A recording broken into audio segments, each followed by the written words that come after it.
तूही रे माझा मितवाच्या आजच्या भागाची सुरुवात होते राजे शिर्क्यांच्या घरापासून. तर आता इथे ईश्वरी आणि आजी बोलत असतात. तर आता इथे ईश्वरी म्हणते आजीना, मामी पहिल्यापासून अशाच वागतात का? तर आता आजी म्हणतात, हो ग, ती पहिल्यापासून अशीच फटकळ आहे. आपल्या बोलण्यामुळे दुसऱ्याचं मन दुखावलं जाईल असा विचार पण येत नाही तिच्या मनामध्ये. शेवटी तुमच्यावर जे संस्कार होतात ना, ते तुमच्या वागण्या बोलण्यातनं दिसतातच. आणि नाही म्हटलं तरी ती ज्या परिस्थितीत वाढली ती परिस्थिती जबाबदार आहे असं म्हणतात त्या. तर ईश्वरी म्हणते, परिस्थिती म्हणजे लग्न होऊन आली आणि सात्विकाशी बरोबरी करायला लागली. सात्विकाचं सासर खूप श्रीमंत होतं. रमाकांतरावांचा बिझनेस खूप मोठ्याने चालत होता आणि आमचा वी बिचारा छोट्या मोठ्या नोकऱ्या करून घर चालवायचा. म्हणून ही वल्लरी इतकी कटकट करायची ना, सात्विकाला तिचं हे वागणं अजिबात आवडायचं नाही. म्हणून दोघींच्या मध्ये वाद व्हायचे असं म्हणतात आजी. पण आजी, छोटे मोठे वाद तर होतच असतात ना, असं म्हणते ईश्वरी. तेवढंच नव्हतं, वल्लरीला सात्विकाशी बरोबर करायची होती. तिला श्रीमंतीची हाव होती ना, त्यामुळे ती आवीला पण एवढा त्रास द्यायची ना, सात्विकाला अजिबात आवडायचं नाही असं म्हणते आजी. हे भगवान असं म्हणते ईश्वरी. तर आता आजी म्हणतात, तिला छान छान दागिने साड्या यांची एवढी हाव होती तिला की सात्विकाला न विचारताच ती तिचे दागिने आणि साड्या वापरायची असं म्हणतात आजी. आता आपलीच भावजय आहे, भांडलं तर आपल्याच भावाला त्रास होईल म्हणून सात्विका गप्प बसायची. असं म्हणते ईश्वरी. पण आजी, या दोघींमध्ये कधी असं मोठं भांडण वगैरे झालं होतं का हो? असं म्हणते ईश्वरी. मोठं भांडण असं म्हणतात आजी. तर आता ईश्वरी म्हणतात, भांडण म्हणण्यापेक्षा भर पार्टीत अपमान झाला होता वल्लरीचा असं म्हणतात आजी. म्हणजे असं म्हणते ईश्वरी, रमाकांत रावांना बेस्ट बिझनेसमॅनचा अवॉर्ड मिळाला होता म्हणून त्यांनी खूप मोठी पार्टी ठेवली होती. त्या पार्टीत त्यांचं सोन्याचं मेडल चोरीला गेलं आणि ते चक्क वल्लरीकडे सापडलं सात्विकाला असं म्हणतात आजी. सात्विका एवढी चिडली की भर पार्टीत सगळ्यांसमोर तिने वल्लरीच्या कानाखाली लावली. तर आता दाखवलंय फ्लॅशबॅक मध्ये कसं सात्विकाने वल्लरीला पकडलेलं असतं आणि कसं तिच्या पल्लूतून तो सोन्याचा मेडल पडलेला असतो. हे सगळं आता दाखवलंय बघा प्रेक्षक हो. तर आता सात्विका आपल्या हातामध्ये घेतलेली असते तो मेडल आणि वल्लरीच्या कानाखाली मारलेली असते. तर आता आजी म्हणतात, सात्विका एवढ्या रागाच्या भरात ओरडली ना, ती छोट्या चोऱ्या वगैरे सोडून द्यायची. आता आपल्याच नवऱ्याचं मेडल चोरीला गेलं म्हटल्यावर ती ही फार संतापली. तर आता ईश्वरी विचार करत असते. तर आता वल्लरी चहा घेऊन आलेली असते अविनाशला. हे घ्या चहा असं म्हणते वल्लरी, आणि तुमच्यासाठी तुम्हाला आवडणारे बिस्किट्स असं म्हणते ती. बिस्किट्स असं म्हणतो अविनाश. काय ग, बरी आहेस ना तू असं म्हणतो तो. आज चक्क नवऱ्याला चहा आणि वर बोनस म्हणून बिस्किट आहे असं म्हणतो तो. काय नाही हो, माझ्यासाठी केला होता म्हटलं, तुमच्यासाठी केलं, घ्या ना प्या आणि मलाही सांगा असं म्हणते वल्लरी. तर आता अविनाश चहा पितो. कसं झालंय असं म्हणते वल्लरी. बरा झालाय असं म्हणतो अविनाश. वाटलं होतं तेवढा वाईट नाही असं म्हणतो तो. तर वल्लरी म्हणते, बरं मग पुढे काय झालं असं म्हणते ती. अरे हा असं म्हणतो अविनाश. कसलं असं म्हणतो तो. सकाळी नाही का म्हणालात रमाकांत रावांचा फोन सापडलाय, तो फोन सापडला का? नाही म्हणजे मारेकरी कोण आहे कळलं का काही असं म्हणते ती. एवढ्या लवकर मारेकऱ्याचा पत्ता लागेल का सांग मला असं म्हणतो अविनाश. आणि त्याचं पुढे काय झालं ते खरंच मला माहित नाही, कारण अर्णव अजून आलेला नाही, तो या सगळ्यातून बिझी आहे ना असं म्हणतो तो. मग मी काय म्हणते, अर्णवला विचारा ना आपली काय मदत लागणार आहे का? नाही काय विचारा, सगळं एकटं सहन करेल पण कुणाची मदत घेणार नाही. त्यापेक्षा तुम्हीच विचारा त्याला की आपण काय मदत करू शकतो का, आपण काय करू शकतो का असं म्हणते वल्लरी. तर आता अविनाशला धक्काच बसतो बघा प्रेक्षक, आणि तो तोंडालाच आपल्या हात लावतो. आज तू अशी का वागतेस असं म्हणतो अविनाश. अशी म्हणजे असं म्हणते वल्लरी. अगं म्हणजे आज अर्णवची एवढी काळजी एवढी चौकशी करतेस म्हणून विचारलं असं म्हणतो अविनाश. तर वल्लरी म्हणते, काय हो, जरा काळजीने विचारलं तरी प्रॉब्लेम, काय नाही विचारलं तरी प्रॉब्लेम. काय करायचं काय तुमचं? तुम्हीच सकाळी म्हणालात ना तो बिचारा ह्या परिस्थितीमध्ये अडकलाय, म्हणून म्हटलं आपली काय मदत होणार असेल तर करू ना. पण मी काय म्हणते, त्याला आताच फोन करून विचारा नेमकं काय झालंय ते, म्हणजे मदत लागली तर तुम्ही जाऊ शकता ना. करा करा फोन करा असं म्हणते वल्लरी. वल्लरी, आज तू स्वतः म्हणतेस ना अर्णवला फोन लाव म्हणून, म्हणून मी लावतोय असं म्हणतो अविनाश. वल्लरी खूप जास्त टेन्शन मध्ये असते बघा प्रेक्षक हो. तर आता आजी म्हणतात ईश्वरीला, बरं ऐक ईश्वरी, तुझ्यावर विश्वास आहे म्हणून मी तुला हे सगळं सांगितलं. हा, बाकी कोणाला त्यातलं काय सांगू नकोस असं म्हणतात आजी. नाही आजी, मी कोणाला काय नाही सांगणार, तुम्ही बिलकुल काळजी करू नका असं म्हणते ईश्वरी. कारण कसं आहे की प्रत्येकच माणसात काही चांगले काही वाईट गुण असतात. सात्विका गेल्यानंतर वल्लरीने चिंटू आणि अंजलीला स्वतःच्या मुलांप्रमाणे वाढवलं, त्यांच्यावर खूप माया केली. चिंटू वर तर तिचा इतका जीव होता ना, आणि असं आहे आता इतक्या वर्षानंतर हे सगळं आठवून कटुता कशाला वाढवायची ना. बरोबर आहे असं म्हणते ईश्वरी. प्रत्येक माणूस वेगळा आहे हे समजून घेतलं तरच नातं टिकतं, हो की नाही असं म्हणतात आजी.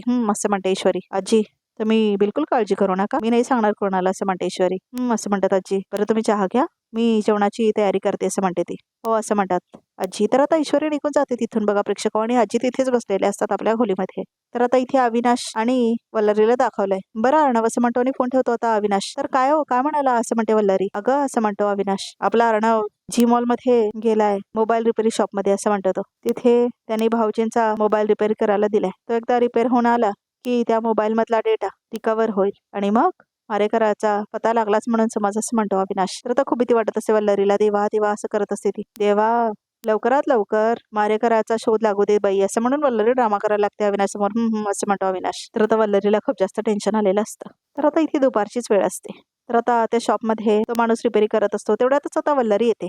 तर आता वल्लरी येते आणि तिच्यासमोर थांबते. एक्सक्यूज मी असं म्हणते वल्लरी. हा फोन रिपेरी होईल का सांगा ना जरा असं म्हणते वल्लरी. तर तो माणूस म्हणतो काय झालं या फोनला असं म्हणतो तो. अहो बंद पडलाय चालूच होत नाही असं म्हणते वल्लरी. होईल का असं म्हणते ती. होणार पण हात लावायचे 1500 रुपये लागतील असं म्हणते तो. ठीक आहे करा रिपेअर असं म्हणते ती. आणि मी काय म्हणते आता इथे एक मुलगा येऊन गेला थांबा असं म्हणते वल्लरी. हा बघा असं म्हणून ती अर्णवचा फोटो दाखवते. थोड्या वेळापूर्वी हा मुलगा तुम्हाला फोन देऊन गेला नाही का डेटा रिकव्हरीसाठी असं म्हणते ती. हो बरोबर बरोबर असं म्हणतो तो माणूस. तो रिपेअर झालाय का असं म्हणते वल्लरी. हो झालाय असं म्हणतो तो माणूस. काय रिपेअर झाला पण असं म्हणते वल्लरी. मॅडम तो मोबाईल रिपेअर होण्यासाठी दिला होता आणि हे मोबाईल रिपेअरीचं शॉप आहे. इथे आल्यावर तर आम्ही काही पण रिपेअरी करून देतो असं म्हणतो तो. बरोबर आहे असं म्हणते वल्लरी. तुम्ही कोण आणि हे सगळं काम विचारताय असं म्हणतो तो. त्याच मुलाने मला फोन घेऊन या म्हणून सांगितले म्हणून तो फोन घेऊन यायला आले मी असं म्हणते वल्लरी. द्या असं म्हणते ती. नाही सॉरी असं म्हणतो तो माणूस. आम्ही असा कोणाचाही फोन दुसऱ्यांना देऊ शकत नाही. हा मोबाईल आम्ही त्यांनाच देणार असं म्हणतो तो. असं काय करताय. तो मुलगा खूप मोठा बिझनेसमॅन आहे. त्याला वेळच नाही म्हणून म्हटला की जा आणि मोबाईल फोन घेऊन या असं म्हणते वल्लरी. तुम्ही एक काम करा तुम्ही त्यांना कॉल करा किंवा व्हिडिओ कॉल करा. ते म्हणाले की मी लगेच तुम्हाला फोन देतो असं म्हणतो तो माणूस. तर वल्लरी म्हणते अहो सांगितलं ना त्याला वेळ नाही आहे म्हणून तर त्यांनी मला पाठवलंय. या चला असं म्हणते वल्लरी.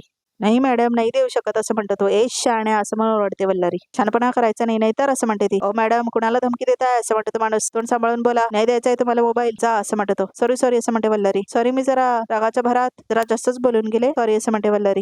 ठीक आहे धमकी नाही पैसे देते असं म्हणते वल्लरी. चालेल असं म्हणते ती. किती देऊ 1 लाख 5 लाख का 15 लाख असं म्हणते ती. 15 लाख असं म्हणतो तो माणूस.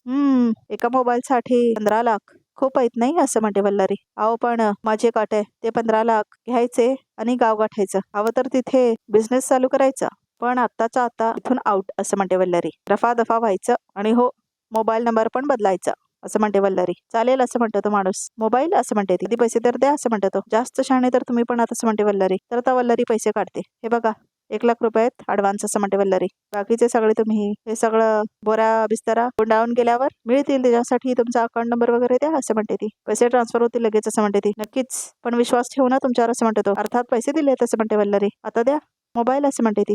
लगेच असं म्हणतो तो माणूस. बघा प्रेक्षक तर आता इथे मोबाईल काढतो तो बाहेर. तर आता तो मोबाईल घेऊन येतो तिला देतो. ठीक आहे असं म्हणतो तो. विश्वास ठेवू ना असं म्हणते वल्लरी. तर आता हो पैसे तर दिलाय तुम्ही असं म्हणतो तो. थँक्यू असं म्हणते ती. तर वेलकम असं म्हणतो तो. तर आता खूप आनंदात असतो तो माणूस पैसे घेऊन. बघा प्रेक्षक आणि वल्लरीला पण खूप जास्त आनंद झालेला असतो कारण तिला मोबाईल मिळाला असतो. तर आता इथे रात्रीची वेळ असते. तर आता इथे नम्रताला दाखवलंय. तर आता ती किचन मध्ये आलेली असते. हे भगवान असं म्हणते नम्रता. सगळं असं अर्धावटच टाकलं इशूने असं म्हणते नम्रता. सगळं तिने मुद्दामून ठेवलंय मला तकलीफ देण्यासाठी असं म्हणते नम्रता. तर आता नम्रता दुसरं सगळं सामान बघत असते. तर आता कढई घेते तिने ठेवते गॅसवरती.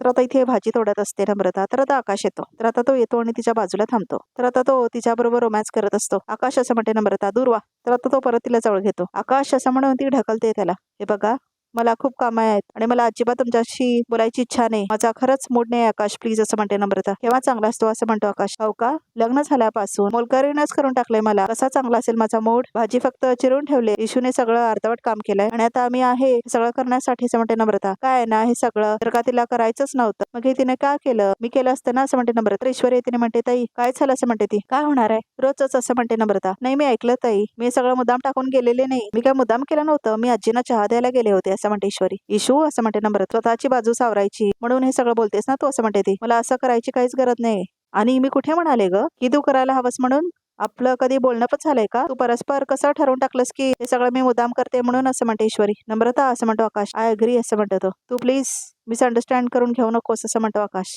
आणि एवढा मोठा इशू नाही हा असं म्हणतो तो. आकाश हे बघा तुम्ही प्लीज आता मध्ये नका पडू आणि इशू तू आता हे सगळं बोलतेस स्वतःला सावरायला तू खोटं बोलतेस असं म्हणते नम्रता. अगं जेवणाची वेळ झाली तरी पोळ्या तयार नाहीत भाजी तयार नाही हा विचार कोण करणार. तू तर निघून गेलीस ना इथून असं म्हणते ती. अगं ताई मी पण विचार करते या गोष्टीचा. तुला सगळं वाटतंय की मी या गोष्टींचा विचार करत नाही असं म्हणते ईश्वरी. इशू तुझं ना सगळं एकदम खोटं वागणं आहे असं म्हणते नम्रता. ताई अगं काय बोलतेस तू असं म्हणते ईश्वरी. काय ना मी किचन सांभाळते ना जेवायला उशीर झाला तरी मला विचारणार आहेत सगळे आणि काही कमी पडलं तर मलाच विचारणार आहेत आणि तुझ्याकडून तर काहीच जबाबदारीची अपेक्षा नाही असं म्हणते नम्रता. तर ईश्वरीला खूप जास्त वाईट वाटतं. सगळी कामं तू अर्धवट करतेस आणि माझ्याच डोक्यावर मारतेस असं म्हणते नम्रता. हे काय बोलतेस तू ताई, प्लीज प्लीज असं म्हणते ईश्वरी. हे बघा तर आता तेवढ्यातच अर्णव येतो. काय झालं, तुम्ही एवढ्या जोरजोरात का भांडताय असं म्हणतो अर्णव. आजीला बरं नाही आहे विचारलात का? आकाश व्हॉट्स गोइंग ऑन असं म्हणतो अर्णव. या दोघांची आर्ग्युमेंट चालू आहे असं म्हणतो आकाश. नम्रताला समजवायचा प्रयत्न केला पण ऐकत नाही असं म्हणतो आकाश. मी सिंदूर असं म्हणतो अर्णव. तर मी ते सांगते ताईला असं म्हणते ईश्वरी. ठीक आहे, हे बघ तिला जसं हवं तिला करू दे, तू कशाला मध्ये मध्ये करतेस असं म्हणतो अर्णव. सर मी नाहीच असं म्हणते ईश्वरी. प्लीज असं म्हणतो अर्णव. तेवढ्यातच अर्णवला कॉल आलेला असतो. बोला असं म्हणतो अर्णव. नम्रताला खूप जास्त आनंद झालेला असतो. ईश्वरीला गप केला अर्णवने म्हणत. थँक्यू सर असं म्हणतो अर्णव. मी पोचतो तिथे असं म्हणतो तो. काय झालं असं म्हणते ईश्वरी. मंजूला सोडलंय त्या गुंडाने असं म्हणतो अर्णव. मी पटकन जाऊन येतो असं म्हणतो अर्णव. मी पण येते ना असं म्हणते ईश्वरी. तू नको येऊस, तू आजी जवळ थांब असं म्हणतो अर्णव. हा बरं असं म्हणते ईश्वरी. प्लीज असं म्हणतो अर्णव. तर आता निघून जात होतो तिथून. तर आता ईश्वरी विचार करत असते, नम्रताला किती घमंडी दाखवले खरंच प्रेक्षक हो. तर आता इथे अर्णव जात असतो. तेवढ्यातच वल्लरी येते. काय रे इतक्या घाईघाईने कुठे निघालास असं म्हणते वल्लरी. मंजुळा घरी आले, पोलिसांचा फोन आला होता म्हणून जातोय असं म्हणतो अर्णव. तर आता काय असं म्हणते वल्लरी आणि तिला खूप जास्त टेन्शन आलेलं असतं. तर आता ती विचार करत असते, अहो दे इतका मूर्ख कसं काय निघाला, त्या मंजुळाला कसं दिलं आणि स्वतःच्याच पायावर कुऱ्हाड मारून घेतली असं म्हणते ती. टेन्शन दिले त्याने मला आता. शे एक संकट निस्तरावं तर दुसरं वर काढतंय. आता कसंही करून मला स्वतःला वाचवावंच लागेल, पण करू काय असं म्हणते वल्लरी. तर आता ती विचार करत असते. तर आता इथे अर्णव आलेला असतो मंजुळाच्या घरी. तर आता मंजुळा चहा घेऊन येते त्यांच्यासाठी. घ्या असं म्हणते मंजुळा आणि चहा देते ती अर्णवला. थँक्यू असं म्हणतो अर्णव. तर आता शिर्के पण तिथेच असतो आणि तिचा बाबा पण. मंजुळा कशी आहेस असं म्हणतो अर्णव. ठीक आहे दादा असं म्हणते मंजुळा. त्या गुंडाने काय केलं नाही तुला असं म्हणतो अर्णव. कुठे घेऊन गेले होते तुला, त्यांना पाहिलंस का, त्यांचा चेहरा वगैरे असं म्हणतो अर्णव. दादा त्याने मला नेला आणि असं म्हणते मंजुळा. एक मिनिट मंजुळा असं म्हणतो तिचा बाबा. तर आता तो हात जोडतो अर्णवला. राज्य शिर्के साहेब तुम्ही खूप मोठे माणसं आहात. हे बघा आम्हाला काय तुमचा अपमान वगैरे करायचा नाहीये, म्हणून एक विनंती करतोय, इथून पुढे मंजुळाला भेटायला इथे येऊ नका असं म्हणतो तिचा बाबा. तर आता अर्णव म्हणतो, काका काय बोलताय का तुम्ही या काका, माझ्या वडिलांचा मर्डरचा एकमेव आय विटनेस आहे ती असं म्हणतो अर्णव. तर तिचा बाबा म्हणतो, हे बघा साहेब आम्ही खूप साधी माणसं आहोत, तरुण पोर आहे माझी, अजून लग्न वगैरे काय झालं नाही तिचं, पुन्हा ते गुंड पोलीस कोर्ट कचऱ्या वकील यात सगळ्यात आम्हाला का पडायचं नाहीये, येतं का लक्षात तुम्हाला, झालं तेवढं खूप झालंय साहेब, प्लीज असं म्हणतो तिचा बाबा. काका असं म्हणतो शिर्के, प्लीज तुम्ही आम्हाला मदत नाही केली तर असं म्हणतो तो. हे बघा साहेब आम्हाला ह्याच्यात अजून अडकायचं नाहीये, प्लीज मी रिक्वेस्ट करतोय. हे बघा असं समजा तिने काय पाहिलेलं नाही आणि इथून पुढे ती काहीच सांगणार नाही, प्लीज ऐका माझं असं म्हणतो तिचं बाबा. काका प्लीज समजून घ्या आम्हाला, जर आम्हाला मंजुळाने मदत नाही केली तर आम्ही बाबाच्या खुण्यापर्यंत कसं काय पोहोचू शकणार आहे असं म्हणतो शिर्के. साहेब मी बाप आहे एका मुलीचा, बाप झाल्याशिवाय कळणार नाही बाबाची मनस्थिती, कळणार नाही बापाचं दुःख असं म्हणतो. कुलती एक मुलगी आहे मला, प्लीज माझं ऐका तुम्ही, मी काय सांगतो कळतं का तुम्हाला, असं हात जोडून सांगत असतो तो. काका सगळं कळतंय असं म्हणतो शिर्के. शिर्के असं म्हणतो अर्णव. इज राईट, करेक्ट आहे त्यांचं असं म्हणतो अर्णव. हे सगळं पोलीस गुंड खूप मोठी रिस्क आहे यात, आम्ही तुम्हाला पुन्हा त्रास नाही देणार असं म्हणतो अर्णव. शिर्के असं म्हणतो अर्णव. तर आता शिर्के कॉल करतो बघा प्रेक्षक हो. तर आता पैसे काढून देतो तो. काका हे ठेवा असं म्हणतो अर्णव. पैसे वगैरे काय नको आहेत असं म्हणतो मंजुळाचा बाबा. नाही नाही मला पैसे नको आहेत सर, प्लीज पैसे नको आहेत असं म्हणतो तो. तुमच्यासोबत जे काय झालं, मंजुळासोबत जे काय झालं परतफेड मी नाही करू शकत, पण हे ठेवा प्लीज असं म्हणतो अर्णव. प्लीज घ्या असं म्हणतो तो. तुम्ही खूप मदत केली आम्हाला, थँक्यू असं म्हणतो अर्णव. यापुढे काय लागलं मंजुळाच्या फ्युचरसाठी तर तुम्ही मला कधीही कॉल करू शकता एनी टाइम, माझ्या लहान बहिणीसारखी ती असं म्हणतो अर्णव. या असं म्हणतो अर्णव. थँक्यू असं म्हणतो अर्णव आणि निघून जात होतो तिथून. दादा खरंच सॉरी असं म्हणते मंजुळा. इट्स ओके असं म्हणतो Arnav. You can understand, don't worry असं म्हणतो अर्णव. तर आता हात जोडतो अर्णव आणि तो सुद्धा निघून जातो. काळजी घे असं म्हणतो शिर्के मंजुळाला आणि आता शिर्के पण निघून जातो. मंजुळाला खूप वाईट वाटत असतं. तर आता पैसे देऊन गेलेले असतात मंजुळाच्या बाबाला. तर आता तो रडायला लागतो. मंजुळा आता तिथेच बसते बघा प्रेक्षक हो आणि खूप जास्त रडत असते ती. मंजुळा मंजुळा असं करत तिचा बाबा तिच्या जवळ येतो आणि आता तो तिला मिठी मारतो. तर आता इथे वल्लरीला दाखवले. तर आता वल्लरी आपल्या रूम मध्ये आलेली असते आणि आता तो फोन तिच्या हातामध्ये असतो. तर आता ती कॉल करते कुणाला तरी. तर आता तिचा कॉल लागलेला असतो. फोन उचल उदयकांत, फोन उचल असं म्हणते वल्लरी. तर आता उदयकांत झोपलेला असतो नशेमध्ये. तर आता उदयकांत फोन घेतो.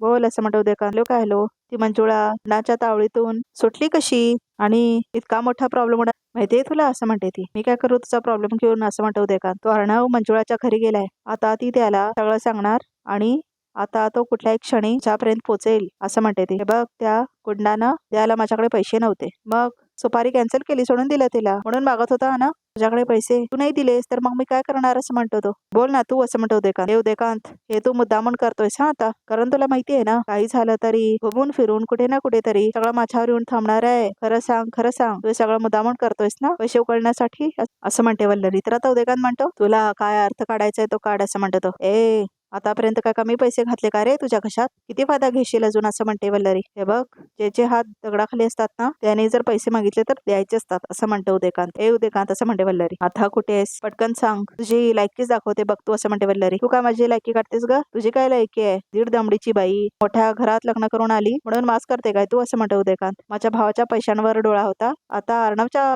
पैशांवर तुझा डोळा आहे. चोर आहेस तू, चोर असं म्हणते उदयकांत. अरे दारूच्या नशेत काय बरळतोयस कळतंय का तुला असं म्हणते वल्लरी. तू फक्त सांग कुठे आहेस तू, नाही तिथे तुझे येऊन तुझी नशा उतरवली नाही तर नावाची वल्लरी पाटील नाही मी असं म्हणते ती. हे वाट बघ असं म्हणते उदयकांत. तर आता फोन ठेवतो तो. तर आता वल्लरी म्हणते उदयकांत जरा जास्तच करायला लागलाय, आता ह्याचाही बंदोबस्त करायची वेळ आलेली आहे असं म्हणते Vallari. And that is that असं म्हणते वल्लरी. तर आता उदयकांतला मारणार आहे बघा प्रेक्षक वल्लरी. तर बघा प्रेक्षक आता बघितलं तर बघूया तर मध्ये काय ते. तर आता इथे शिर्केचा कॉल आलेला असतो अर्णवला. तर आता शिर्के म्हणतो अॅन्युअल मीटिंग आहे, तर आता थँक्यू असं म्हणतो अर्णव. आज एजीएम आहे म्हणजे नेक्स्ट कमिटीसाठी इलेक्शन पण घ्यावे लागेल असं म्हणतो अर्णव. तर आता इथे वल्लरी बोलत असते नम्रताशी आणि म्हणत असते की हा इलेक्शन जर जिंकला तर तुम्ही दोघं खरंच सुखी व्हाल असं म्हणते वल्लरी. बोर्ड ऑफ डिरेक्टर्सनी जर त्याला वोट केलं, मेजॉरिटीने त्याला वोट केलं तरच तो जिंकणार ना असं म्हणतो अर्णव. तर आता बघा प्रेक्षक अर्णव आणि ईश्वरीचं बोलणं दाखवलंय. मी काही करून आकाशना ऑफिसच्या इलेक्शनसाठी उभे राहायला तयार करेन असं म्हणते नम्रता. फक्त तयार नाही करणार, जिंकणार ही. शाबास सुनबाई असं म्हणते वल्लरी. तर बघा प्रेक्षकावर रिकॅप सुद्धा इथे संपतो. आमच्या चॅनलला नक्की सबस्क्राईब करा आणि आमच्या ह्या व्हिडिओला हाईप करायला अजिबात विसरू नका. तर प्रेक्षक अशीच एक्सक्लुझिव्ह पिक्स बघायचे असतील तर हा व्हिडिओ बघतच राहा.